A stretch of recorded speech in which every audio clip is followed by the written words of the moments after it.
ప్రపంచంలో మీరెక్కడున్నా మీ పేరుతో పూజలు హోమాలు నిర్వహించబడును. వేద మందిర్. హరే కృష్ణ, నేను గీతాంజలి.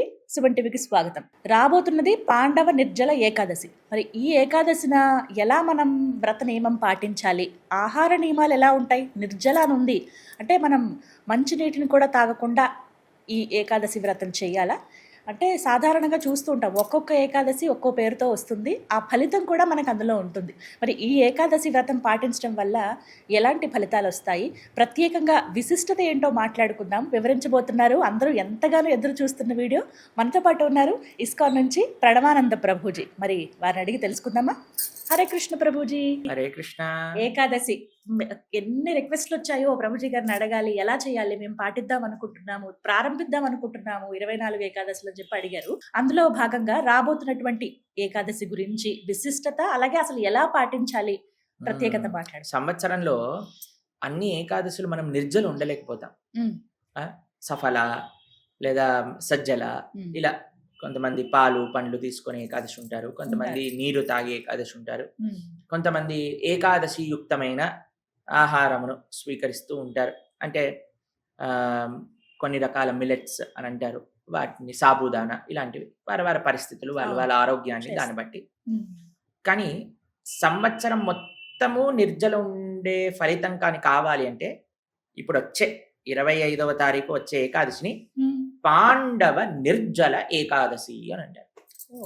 భీముడికి ప్రసాదం బాగా ఇష్టం, తెలుసు కదా మీకు. అయితే పాపం భీముడు అన్నాడట, అయ్యా నేను ప్రతి ఏకాదశి అయితే నిర్జల ఉండలేను, మరి నాకేంటి పరిస్థితి అని అంటే, ఈ ఏకాదశి కానీ నువ్వు నిర్జల ఉంటే అన్ని ఏకాదశులు నిర్జల వ్రతం ఉన్న ఫలితాన్ని ఇస్తాము అని భగవానుడు అనుగ్రహించారు. దాన్ని పాండవ నిర్జల ఏకాదశి. ఇది ఒక్క ఏకాదశి మనం నిర్జల వ్రతం చేసే ప్రయత్నం చెయ్యాలి. అంటే నీరు తాగకూడదు, ప్రయత్నం చెయ్యాలి. అంటే నేను చెప్పలేను ఇంకా నీళ్ళు తాగకుండా ఉండండి, ఆయన కళ్ళు తిరిగి కింద పడిపోయారు అనుకోండి. నియమం ఏంటంటే అసలు నీళ్లు తాగకూడదు. పాండవ నిర్జల ఏకాదశి అంటే నీరు కూడా తీసుకోకూడదు. అదొక్క ఏకాదశికి చాలా ముఖ్యం. అసలు అన్ని ఏకాదశులు అలా ఉండాలి, ఐడియల్ స్టాండర్డ్. కానీ నెక్స్ట్ స్టాండర్డ్ సజ్జల, వాటర్ తీసుకొని. నెక్స్ట్ స్టాండర్డ్ సఫల అంటే ఫలములు తీసుకొని. దాని తర్వాత నెక్స్ట్ స్టాండర్డ్ సాబుదానా, ఇట్లాంటివి గ్రెయిన్స్, గోధుమ పిండి, బియ్యము, పప్పులు ఇలాంటివి తినకుండా ఉండటం. తర్వాత సాబుదానా తీసుకోవాలి. లేదా కొన్నిసార్లు కొంతమంది మధ్యాహ్నం వరకు ఉపవాసం చేసి మధ్యాహ్నం తర్వాత సాబుదానా తీసుకోవటం, సాయంత్రం వరకు, అలా రకరకాలు ఉంటాయి. కానీ ఈ ఏకాదశికి నియమం, విశేష నియమం ఏంటంటే నిర్జల వ్రతం. ఎవరికైతే వీలుంటుందో, ఆరోగ్యం బాగుందో, అన్ని రకాలు చేయగలుగుతారో చెయ్యండి. లేకపోతే ఇంకా వాళ్ళ విధానాలు నేను చెప్పకూడదు, ఎందుకంటే అది పాండవ నిర్జల ఏకాదశి. అది నిర్జల ఏకాదశి, నిర్జల వ్రతాన్ని ఆ రోజు ఆచరించాలి. ఉత్తి ఉపవాసం కాదండి ఏకాదశి అంటే. ఇది తెలుసుకోవాలి. ఉపవాసము అంటే దగ్గరగా ఉండుట. ఉపవాసము అంటే ఏమంటారు దీన్ని, అన్నం మానేయటం అని కాదు. ప్రధాన నియమము భగవంతుడి దగ్గర ఉండటం. మీరు చూడండి, భగవంతుడి దగ్గర ఉండాలంటే మనం కిచెన్ లోంచి బయటికి రావాలి కదా, లేకపోతే ప్రతి పూట ఇడ్లీలు, సాంబారు, చట్నీ, కారపొడి, రకరకాలు, మళ్ళీ మధ్యాహ్నం పూట అన్నం, పప్పు, కూర, సాంబారు, అవి ఇవి చేసుకొని మళ్ళీ వీటిని గిన్నెలు తోముకోవడం, మళ్ళీ నెక్స్ట్ మళ్ళీ పిల్లలు వచ్చేసరికి మళ్ళీ ఆహారం, మళ్ళీ సాయంత్రం పూట ఆయన గారు ఆఫీస్ నుంచి వచ్చేసరికి ఆయనకు ఆహారం. కిచెన్ లోంచి బయటకు వస్తే కదా దేవుడి దగ్గర నుంచి ఉండగలుగుతాం.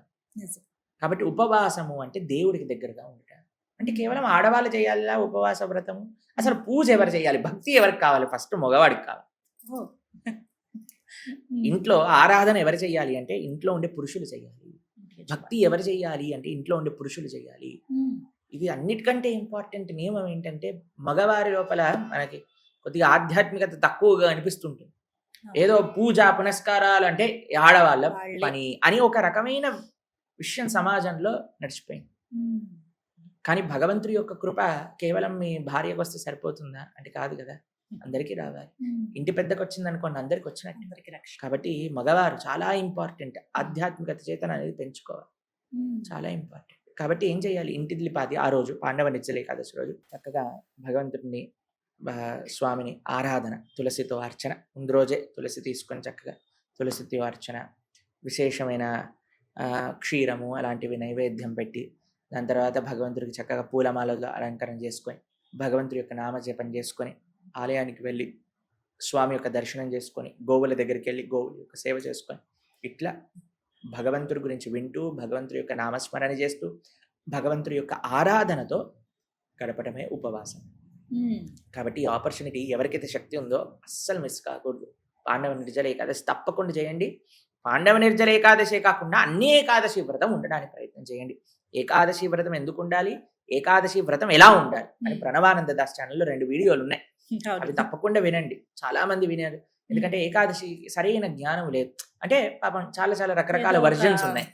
కానీ ధార్మికంగా శాస్త్రానుసారంగా ఏకాదశి వ్రతం ఎలా మనం ఈ సమయంలో చేయొచ్చు అని ఆ 2 వీడియోస్లో ఉన్నాయి.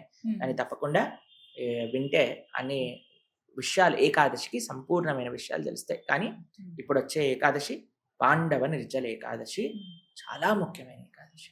నిర్జల వ్రతం ఉంటే చాలా మంచిది. అన్ని ఏకాదశులు నిర్జల వ్రతం ఉన్న ఫలితము ఈ ఒక్క ఏకాదశి నిర్జలు ఉండటం వల్ల లభిస్తుంది. ఇప్పుడు వ్రతంలో ఆచరించే వాళ్ళు ప్రారంభిస్తారు, కొత్తగా ప్రారంభించాలనుకునే ఏ ఏకాదశికైనా ప్రారంభం చేయొచ్చు. అవునా? ఓకే. మేము ఆ ఏకాదశికి ప్రారంభం చేస్తాం. అంటే జ్యేష్ఠ ఆ మాసం ఏకాదశి రోజు ఏదైనా వచ్చింది అనుకోండి, అయిపోయి ఇంకా మళ్ళీ ఆ ఏకాదశి అంటాడు. అలా ఏకాదశులు పోతూనే ఉన్నాయి, సంవత్సరాలు పెరుగుతున్నాయి. ఇప్పటికీ ఏకాదశి ఉపవాసం పట్టాడు. మంచి విషయాలకేమో ముహూర్తం చూస్తాడు, చెడు విషయం ఏమో ఎప్పుడేం చేస్తాడు మనోడు. ఎంత ఇప్పుడు టీవీ సినిమా చూడాలి, ముహూర్తానికి వెళ్తారా అండి? అసలు అది గుర్తే రాదు. పూజ చేయడానికి ఎందుకండి మీకు వ్రతం, ఏకాదశి వ్రతం చేయడానికి ముహూర్తం ఎందుకండి? ఏ మంచి పని, భగవంతుడికి సంబంధించిన ఏ మంచి పని అయినా ఎప్పుడైనా చేయొచ్చు. ముహూర్తం ఎప్పుడు చూడాలి తెలుసా? మన కోసం చేసే ప్రతి పనికి ముహూర్తం చూడాలి, భగవంతుడి కోసం చేసే పనికి ముహూర్తం చూడాల్సిన అవసరం. ఏకాదశి భగవత్ ప్రీత్యర్థం మనం చేస్తున్నాం. అంటే ఇవి ఈ కాన్సెప్ట్ అర్థం చేసుకోవటం కఠినమే, కానీ ఇది హయ్యర్ ప్రిన్సిపల్ అంటారు. భగవంతుడి యొక్క సేవ ఎప్పుడైనా చేయొచ్చు. ఎప్పుడు ఏ స్థితిలో భగవంతుడి యొక్క స్మరణ చేసినా, భగవంతుడిని తలించుకున్నా భగవంతుడు అనుగ్రహిస్తాడు. దాంట్లో ఎటువంటి సంబంధం లేదు. కాబట్టి ఇది ఒక పెద్ద ప్రశ్న. ఏ ఏకాదశి నుంచి పట్టాలి వ్రతం? మీ మనసులోకి వచ్చి ఏకాదశి వ్రతం చెయ్యాలి అనే ఆలోచన వచ్చిన తర్వాత వచ్చే ఏకాదశి నుంచి అంతే. ఏ ఏకాదశి కోసం వేస్ట్ చేయాల్సిన అవసరం లేదు. ఈ ఏకాదశి నుంచి చేయాలి. ఏమంటారు, ఏకాదశి వ్రతం చేయాలంటే రాత్రంతా జాగరణ ఉండాలంటే కదండి, అందుకే మేము ఉండవండి. అయ్యా, ఏదో ఒకటి చెయ్యి, ఏదో ఒకటి చెయ్యండి. కనీసం ఉపవాసం, జాగరణ ఉండకపోతే పర్వాలేదు, కనీసం ఉపవాసం. జాగరణ ఉండను కాబట్టి ఉపవాసం కూడా చెయ్యండి. ఉపవాసాలు ఇవేమి చేయలేమండి, జస్ట్ తలుచుకుంటాము అంతే కొంతమంది అంటారు. అంటే ఇప్పుడు చూడండి, కొన్ని అత్యవసరమైన నియమాలు ఉంటాయి, ఇవి చెయ్యాల్సిందే అని ఉంటుంది. ఇప్పుడు చూడండి, ఒక కొత్త అకాడమిక్ ఇయర్ స్టార్ట్ అయింది, యూనిఫామ్ వేసుకొని రావాలి. చాలా మంది పిల్లలు కొత్త యూనిఫామ్ కొనుక్కుంటారు, కొత్త షూస్ కొనుక్కుంటారు, అవునా కదా? కొంతమంది కొత్త యూనిఫామ్ కొనుక్కోలేరు, లాస్ట్ ఇయర్ యూనిఫామ్ ని కంటిన్యూ చేస్తారు. ఒకళ్ళు అన్నారు అనుకోండి, నేను కొత్త యూనిఫామ్ కొనుక్కోను కాబట్టి ఈ ఇయర్ అంతా నేను సివిల్ డ్రెస్ లో వస్తాను. ఒప్పుకుంటారా స్కూల్ వాళ్ళు? కుదరదు కదా. ప్రేక్షకులకు ఏమంటున్నా అంటే, మీరు రాత్రి జాగరణ చేయలేము, కొత్త యూనిఫామ్ కొనుక్కోలేము, పర్వాలేదు, పాత యూనిఫామ్ వేసుకోవచ్చు కదా. కనీసం ఉపవాస నియమమైనా పాటించు. నేను ఉపవాసం కూడా చేయను, కానీ నేను క్లాస్ అటెండ్ అవుతా అంటే సివిల్ డ్రెస్లో క్లాస్ అటెండ్ అవుతుందా చెప్పండి? యాక్సెప్ట్ చేయండి. కనీస నియమం పాటించాలి. Whatever is basic. యూనిఫామ్లో రా, చదువుకో, గుడ్. కొత్త యూనిఫామ్ వేసుకొని వస్తా, వెరీ గుడ్, నో ప్రాబ్లం, ఏం ప్రాబ్లం లేదు. కొత్త షూస్ కొనుక్కుంటా, నో ప్రాబ్లం, కొనుక్కో, నీకు ఇష్టం లేదు.